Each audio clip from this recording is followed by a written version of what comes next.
1940s, a man named Père Gigot sat alone at a table in a cafe in Casablanca, Morocco. He was troubled.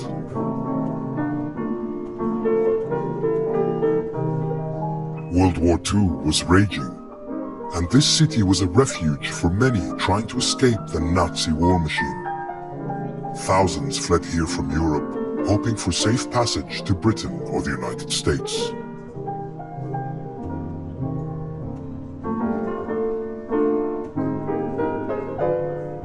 But Père Gigot, a football coach, had concerns of his own. He had founded a club to give the poor of Casablanca a voice, but it had been usurped by the middle classes. Now, he planned to take over a small, forgotten team and build something that truly belonged to the less fortunate.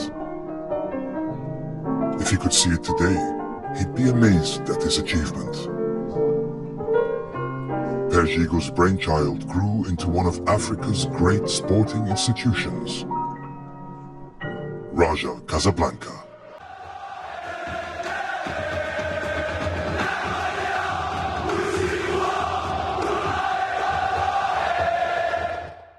Mais quand on est dans un stade, tous Rajaoui va te dire Rajaoui bonjour, tu dis bonjour, tu tapes le sourire jusqu'ici, il n'y a aucune arrière-pensée, tu sais que bon voilà, c'est un bonjour vraiment fraternel.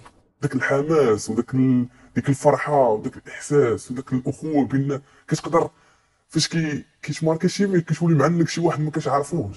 Parce que le Raja c'est plus qu'un jeu. C'est un peuple, c'est une histoire, c'est une conviction et c'est une école.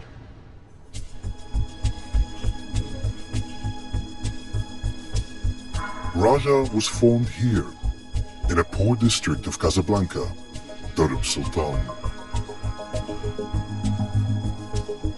Raja supporters are like a great clan, all linked by love of their team. Cafe Verde is a gathering place for the elders of that family. Here they take coffee and talk football. نادي الرجاء الا بغينا نلعبوا بطاوي حنا كولاد السلطان كنتشرفوا بان هذا النادي خرج من هنا. Tonight, Raja face Egyptian giants Zamalek in the semi-final of the African Champions League. The men can talk of nothing else. ما قبلناش قدرت عليه رقابه وخرج من الوداد. Amongst them is Abdelaila Ibrahimi. He's an urban historian of Raja. انا بدات الحكايه ديال الاب جيبو من الدار هذه وهذه هي الدار ديالو واللي مازال استمر الى يومنا هذا. وفي هذه المنطقه كذلك اضافه للاب جيبو جا مجموعه من الابناء ديال المنطقه والى يومنا هذا ستيل اللي خلى الاب جيبو. فالاب جيبو من الناس اللي عطاو واحد اللبنات واحد الاساس على واحد الهويه ديال نادي الرجاء الرياضي. Tiki-taka is a system of one and two touch passes and sustained possession. The fans love the exciting football it creates, with rapid shifts from defense to attack. لان الاب جيبو كان كيبغي كما كيقول واحد المصطلح كان كيقول الاب جيبو كيقول لك الكره هي جمره. Under Père Gigot, Raja quickly rose to challenge Casablanca's other big club, Wydad. Their rivalry has delivered scintillating spectacle. لان المنافسه ملي بداو لي زيلترا مابقاش المنافسه ما بين اللعابه فوق الميدان، ولات المنافسه حتى ما بين لي زيلترا. شكون الليطرا اللي غطلع تيفو احسن من الاخر، وهذا في حد ذاته كيعطي واحد الجماليه واحد الرونق للمنافسه. Tifos are massive visual displays made by organized fan groups. Mostly, they taunt their rivals. Raja's Room 101 refers to the torture chamber of George Orwell's 1984. It will be torture for Wydad fans to see their team thrashed by Raja. One of Wydad's tifos responded with a pirate's emblem, threatening to sink all before them. لان كنظن بان كنشوفوا لي تيفو كنشوفوا غير الديربي العربي ما بين الرجاء والوداد. لي تيفو اللي طلعوا للوداد للرجاء بالنسبه لنا كجماهير مغربيه دي انفيرتي. Rival ultras compete through tifos, Wydad in red and Raja in green. Team colors writ large.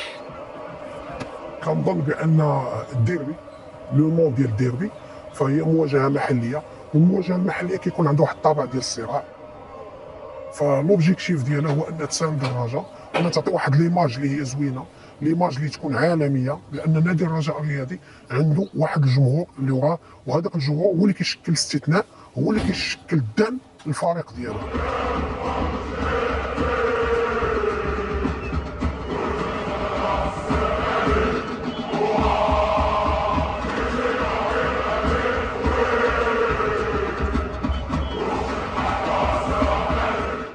كرجاوي كنقول بلا وداد ما غتكونش الرجاء، وبلا رجاء ما غتكونش الوداد. By any standards, Raja Casablanca has enjoyed extraordinary success in world football.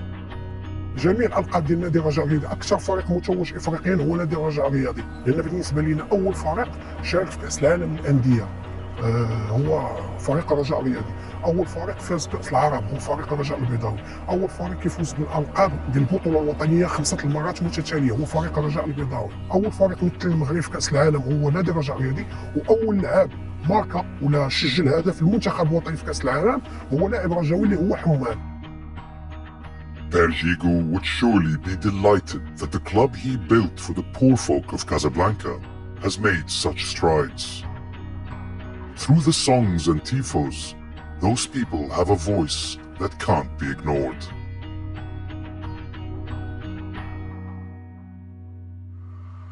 Omar Liftah, known as Salvador, is a sports photographer and a Raja fan. فاش كيكون عندنا شخصين كعمر كيكون عندي شي ماتش ديال الراجل اللي كيكون ديسيزيف زعما راه ما كيجينيش الناس. اول حاجه كنفيق بكري كنبقى نفكر، ماشي كنبقى نفكر لا من ناحيه شي انا كواحد كنشجع الرجاء، لا من ناحيه التصاور كيفاش غنجيب واش غنكون، حيت الفوتوغراف راه بحال الصياد.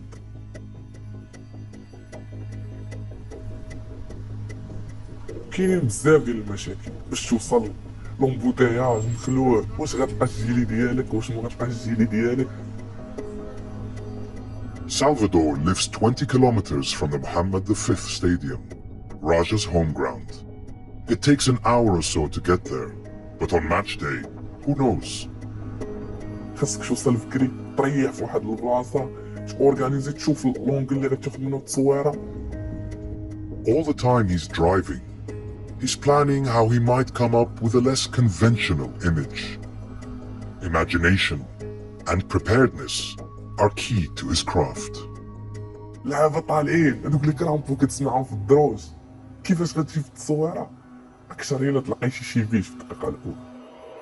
Regular fans feel a rush when the referee blows that first whistle. For Salvador, that rush is magnified. Like the players, he has to do his best work in the next 90 minutes.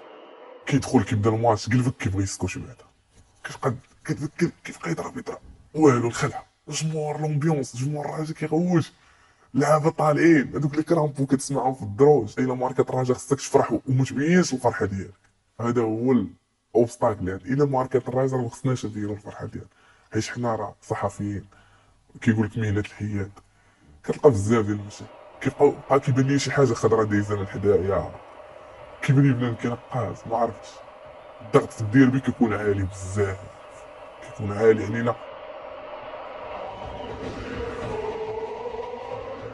Salvador knows it's a privilege to be pitchside, but under coronavirus restrictions, it's just not the same. مشهد بائس والله، شي مشهد بائس كيحس في الخاطر ديالنا.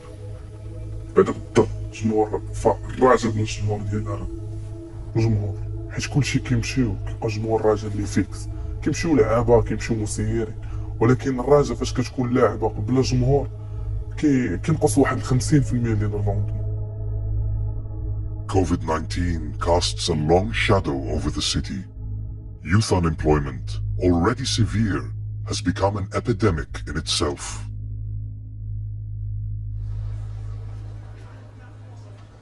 Yusuf al-Jarmouni had to leave university after his first year. He says this is common in Morocco.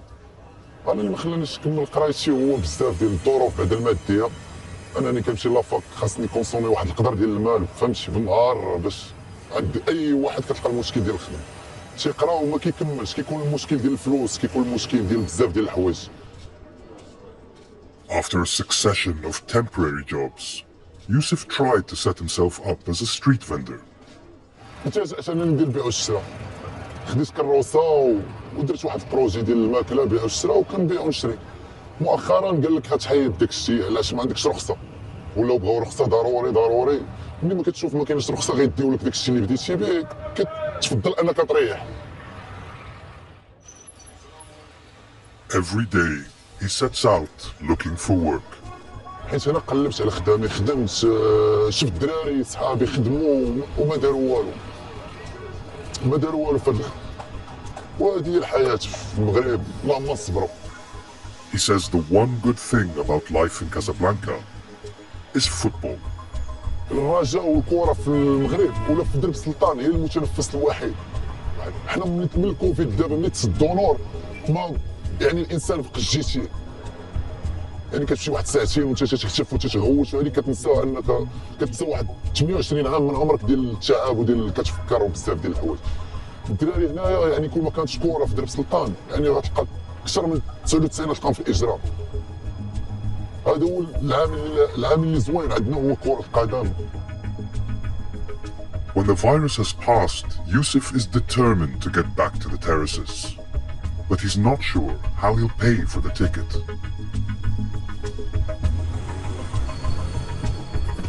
Maha Nabil is a keen Raja fan, entrepreneur and an influencer. She shares her enthusiasm on social media. Je suis dans la voiture, je tweete le Raja, je suis chez moi, je tweete le Raja. Donc ça fait qu'aujourd'hui, ouais, il y a beaucoup de Rajaouis qui me suivent et ils me le rendent bien. Je suis très heureuse de connaître un certain nombre de personnes grâce à ce réseau social. Il y a une expression qui dit le foot, c'est l'opium du peuple. Je pense que c'est une citation qui colle parfaitement au peuple marocain.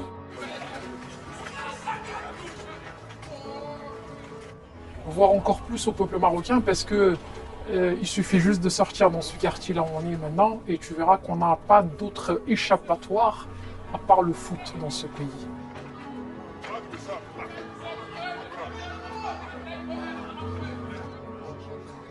Pour moi, c'est le meilleur antidépresseur qui existe au monde.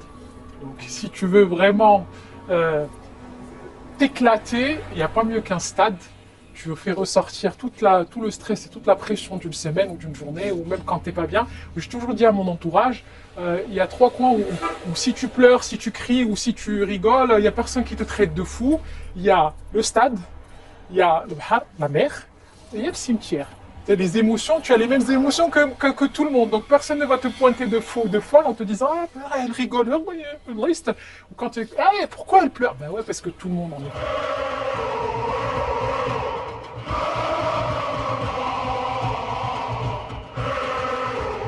Football fans are constantly swept to emotional highs and lows.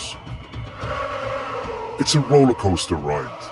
Young people scream the loudest.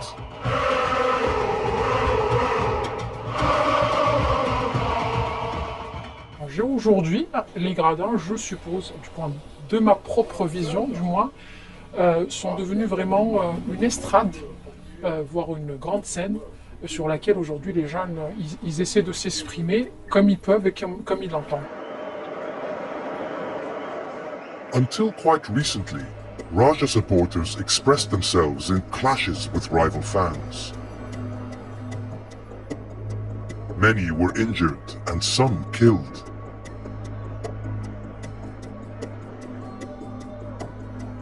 Maha believes that's all in the past.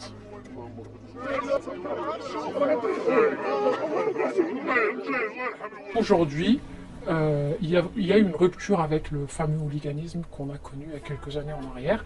Mais alhamdoulilah, je pense qu'au Maroc, on n'a jamais connu ça. On peut pas parler de hooliganisme en bonne et due forme en ce qui concerne le Maroc. Les bonnes choses comme les mauvaises choses. Mais le Marocain a tendance malheureusement à garder dans son esprit beaucoup plus les drames qui surgissent, qui ont surgi sur les gradins, que les belles choses qu'on est en train aujourd'hui de voir que font les ultras à travers les matchs. Je donne juste un titre d'exemple. les belles fresques auxquelles on a eu droit pendant le fameux match de la remontada. Looking around the stadium, the fans seem almost exclusively male. Maha is in the vanguard of change. Il y a quelques années en arrière, on va dire que nous, on n'avait pas forcément notre place. Sauf que quand on était jeune, on était enfant, ouais, là, on pouvait. Mais la femme, en tant qu'adolescente ou en tant que femme, elle n'avait pas forcément sa place au sein du stade. Aujourd'hui, on voit de plus en plus de femmes au niveau des gradins. On voit de plus en plus de femmes aussi dans les déplacements. On peut voir ça que pour les clubs ou comme quand il s'agit de l'équipe nationale. Donc la femme, je pense qu'elle est en train de se frayer son petit chemin de petit à petit au sein de cette grande famille archi-machiste et masculine qui est le foot au Maroc. Perhaps one day Raja will have female ultras, but probably not anytime soon. The authorities are very watchful of these leaders, fearing they might morph into political activists. The man who founded the Raja Eagles Ultras, Si Mohammed Jamali, has retired to the countryside. He insists they are apolitical. لا احنا من بدينا هذا الموند الترا خدينا العهد على راسنا كشباب اللي كنا مأطرين الدراري انه ما عمرنا غادي نمشيو في شي اتجاه سياسي في المغرب رفضناه حنا في الجروب الترا كنشجعوا الراجل. There's no mistaking the political nature of the songs and tifos, but they're never party political.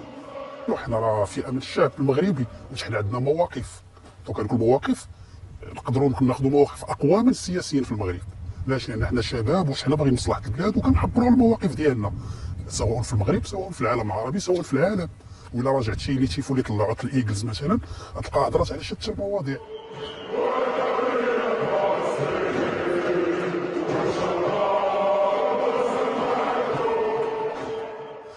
ناصرت فلسطين، ناصرت العراق، ناصرت سوريا، هضرات على المجازر اللي كطرا في العالم، في المغرب كتدافع عن الصحراء. الناس ولاو هنا في المغرب ولاو الاحتجاجات كياخذوها كمرجع كيغنيوها صفا، ولكن هادشي ما كانش ملي حنا خرجنا حنا بحال عبرنا على داكشي اللي ماشي زعما كان عندنا هدف اننا نديروا الضجه ولا هادي، داكشي كينجح لانه كيخرج من الاعماق وكيخرج صادق. Si Mohammed will be a Raja fan to his dying day, but he's passed his role as an ultra onto the next generation. As a founder of the ultras, the battles with the authorities remain strong in his memories. ذكريات الخايبه غالبا غادي يكون مثلا فاش كتطلع هاد التيفو كيجي البوليس كيحيدوني كاين لو كونفيسك كيقول لك التيفو ما غاديش يطلع.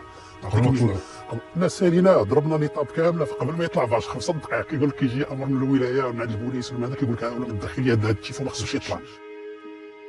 The police now require all tifos to be submitted to them before they can be displayed. Recently, a prominent ultra was arrested. When released, the paparazzi rushed to photograph him. Whatever took place during his detention, he renounced his status as an ultra and has never explained why.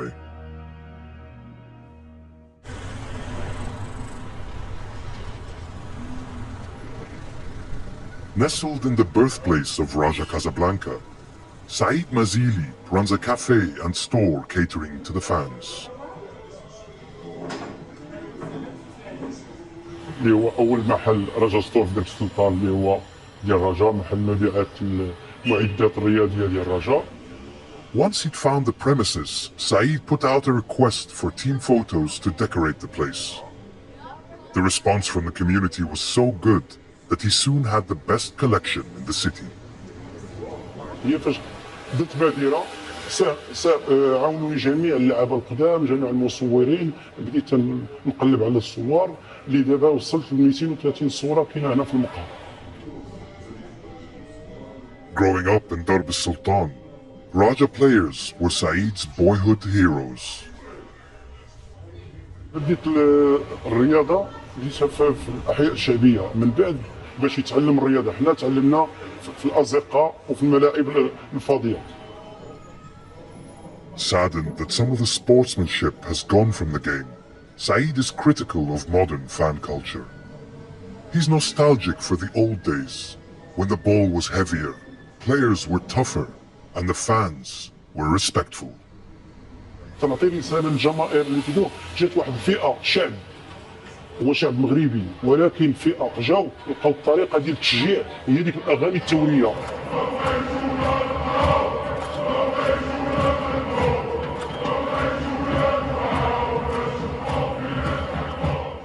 دابا كاينين اغاني ديال الرجاء اللي ما تقدرش هي تتغنى ولكن ما تقدرش تغناها في الاسره ديالك.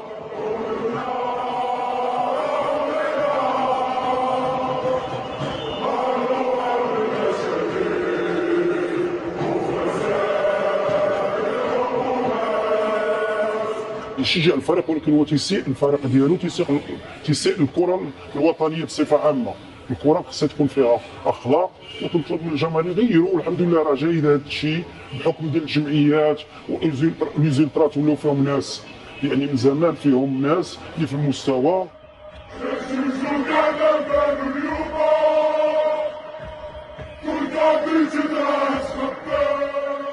الاشياء اللي تتسيء للرياضه نشوف الرياضه فيها الاحترام وفيها الاخاء وفيها الشعارات نشجع الفريق ديالي ولكن ما يكونش كلام نابي في الشعارات.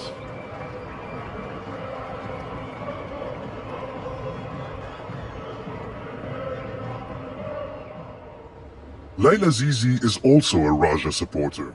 She believes the songs and tifos improve match days and give a voice to a broad section of the public. Il y a beaucoup d'espoir chez nous et on le véhicule avec beauté et en chant. On mâche pas nos mots pour dire les choses et pour dire quand on est d'accord, quand on n'est pas d'accord. Et heureusement, on est écouté, souvent.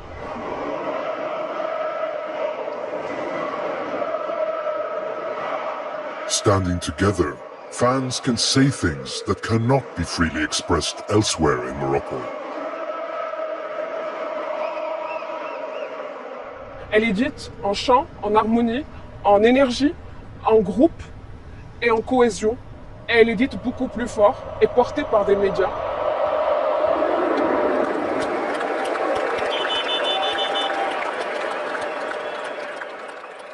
On se souviendra beaucoup plus de la chanson et la chanson chantée par des Palestiniens en Palestine et ici, beaucoup plus que du match en lui-même.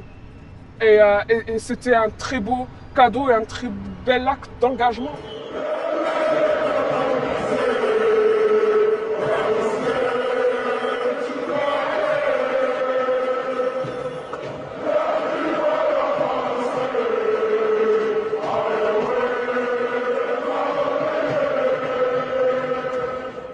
The Moroccan authorities sometimes crack down on anything resembling opposition, but the voice of thousands is difficult to contain.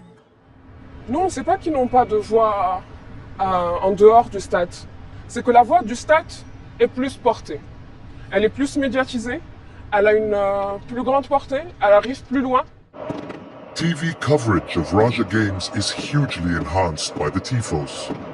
As they roll out around the stadium, cameras turn from the game to capture the spectacle.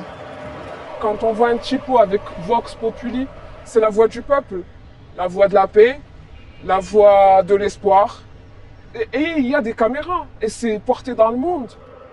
50 years after his death, Perjigo is honored by Wydad and Raja supporters alike. He and the King of Morocco share a special place in the heart of the nation.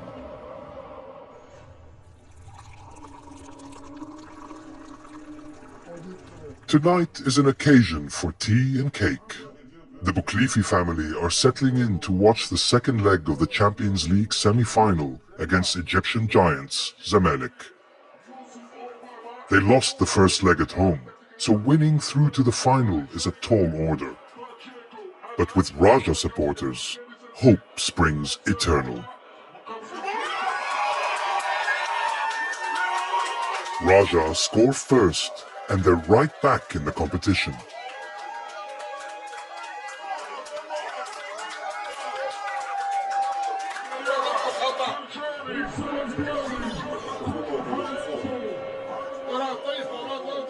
But Zamalek go on to score 3 times to secure their place in the final. En arrivé là, on aurait pu aller plus loin, mais c'est le jeu, c'est le ballon. Cette fois, il est parti en Égypte, félicitations. Mais nous, on est là et on attend la prochaine victoire avec impatience. C'est qu'il y a toujours de l'espoir avec le Raja. Si c'est pas la Champions League, ça peut être, il reste encore la Ligue arabe, puis il y a eu la Botola, et il y aura d'autres choses plus tard. C'est ça la force du Raja aussi dans ses supporters, c'est que on n'est pas des supporters de la victoire. On est des supporters d'une histoire et d'un futur